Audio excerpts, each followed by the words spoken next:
Ito mga kaibigan, balik na naman tayo sa Rojas Airport. Ito, kasama ko yung mga anak ko.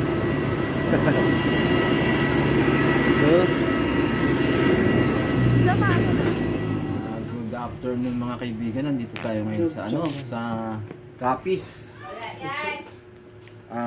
May ire-repair tayong rep. Bali ito. Saan ba doon? Ito. Pabaliktad ko lang yung camera. Bali nangyari daw dito, nakidlatan daw to itong rep na to. May tumingin na itong technician. Kondura. Baliktad ko muna ang camera. Bali ito na yung rep na ire-repair natin mga kaibigan. Kondura. So ito inverter na siya, Yan, control board, inverter board.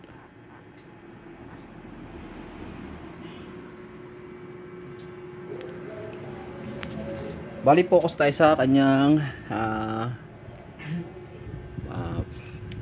driver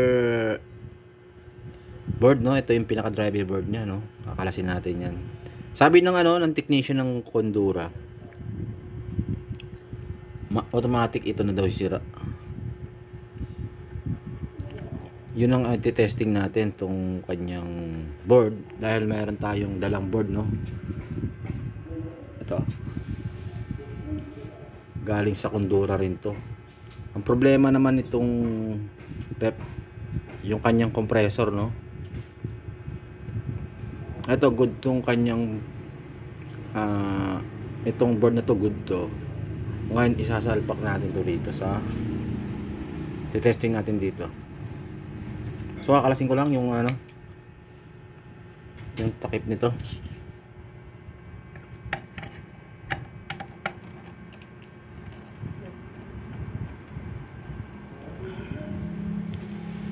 Same brand sila ng compressor. Yung pinanggalingan nito, parehas na parehas sila.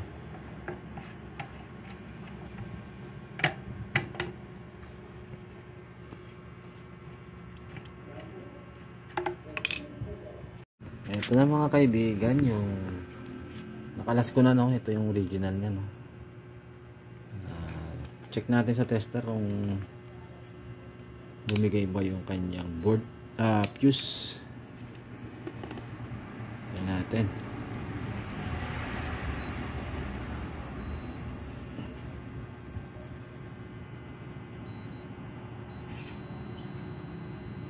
Good naman yung fuse niya. Tingnan natin yung fuse nitong isa. So bali dalawa yung fuse niya nito. May jump na nga ito na ng electric fan fuse. Dilim, may lawan natin. Ayan. So yung kanyang fuse. So wala na palang fuse to, nag-jump, siya, hininginang niya na yung fuse dito. Rekta na pala siya.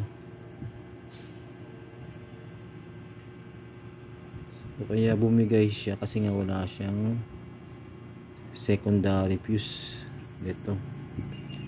Bali ito nakarekta na. Tingnan natin yung capacitor. Tingnan natin sa DC kung may karga. So wala siyang karga, Check natin sa buzzer.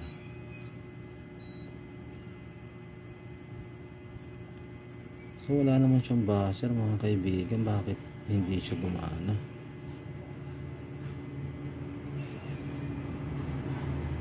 Ito. Check natin yung kanyang Jiron daw, si Jiron. Saan ba si Jiron? Yan daw balay. Ito saksak na natin, Wala. Yan, nakasaksak na siya, Tingnan natin yung voltahe niya, kung may voltahe. Yan. Bali, dito muna tayo sa negative ground. Negative. Teka muna, hindi pa tayo naka-DC. Negative. So wala tayong makuhang ano, voltahe. Ayun, oh. Ayan, oh. Wala siyang DC output, mga kaibigan. So ang gagawin natin, try naman natin tong isa. So ipapa-unplug muna natin saksakan. Yan, tanggal na. Ngayon, ito naman yung saksak natin. So, tingnan muna natin kung may karga. So, meron siyang karga, no? Tanggalin muna natin. So, itong dala ko, nakarekta na to siya. Ayan, oh.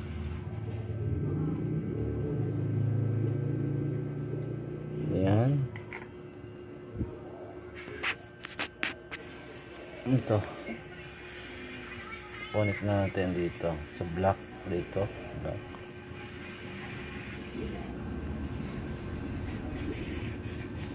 So wala siyang DC output, mga kaibigan.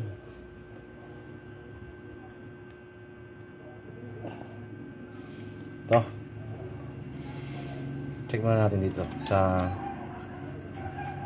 plug.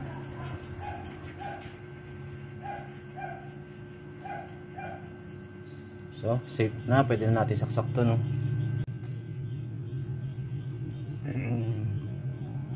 Plug.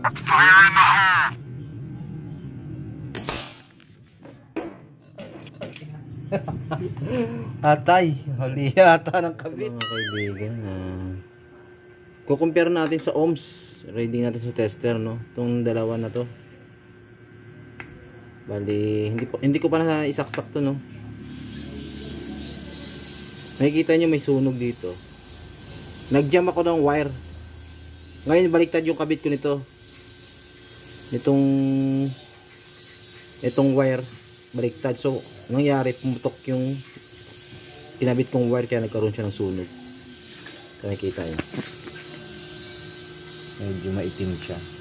Yung wire na jump ko, yun yung pumutok. So try muna natin sa ano, sa dito. Try natin sa ohms yung kanyang output. So check natin.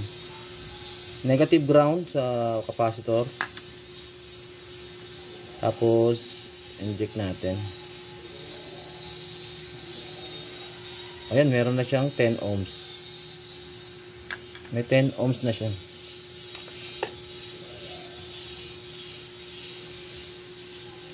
Dito sa isa,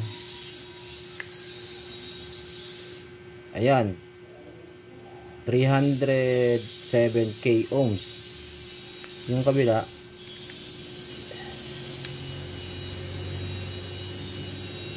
370 ohms. Etong ikakabit natin, tingnan natin kung ilang ohms to.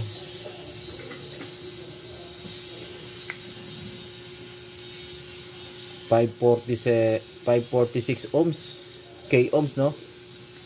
Bila ganun din, no? So equal siya, mga kaibigan.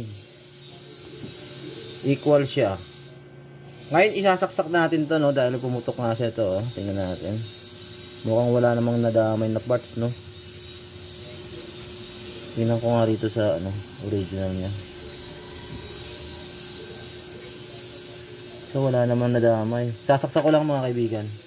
Sukatan natin ang voltahe.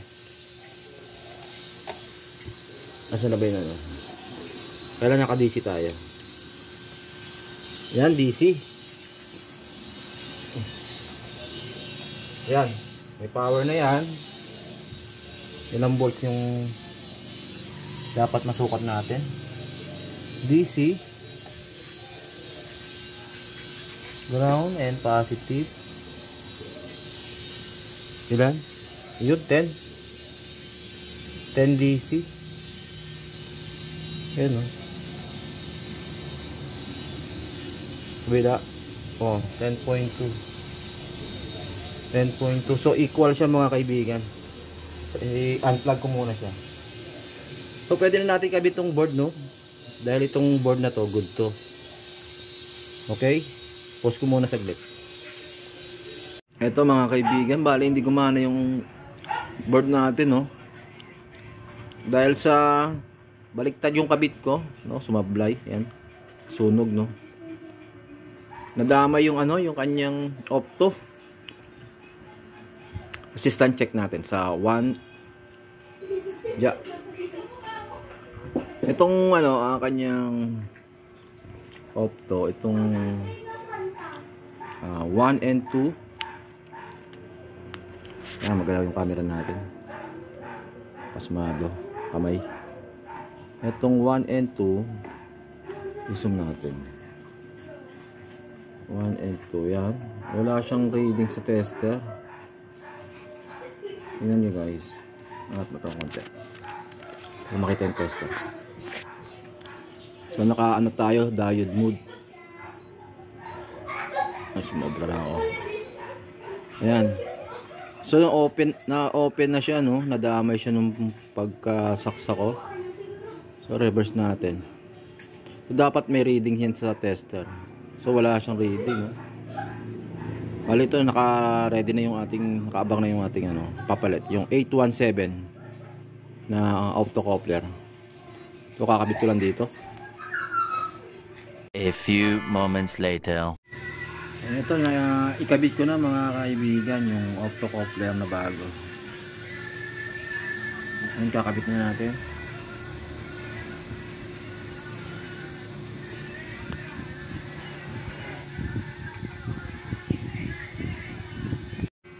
Ito na mga kaibigan. Ito yung signal niya, no. Signal na input na galing sa 220 natin. Ito yung 220 natin, no. Bali ito ang magkasama, itong itim saka hindi pala magkasama, katabi lang.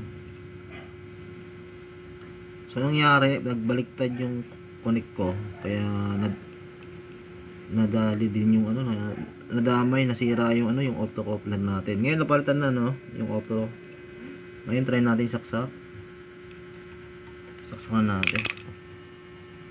Tingnan natin kung gagana siya.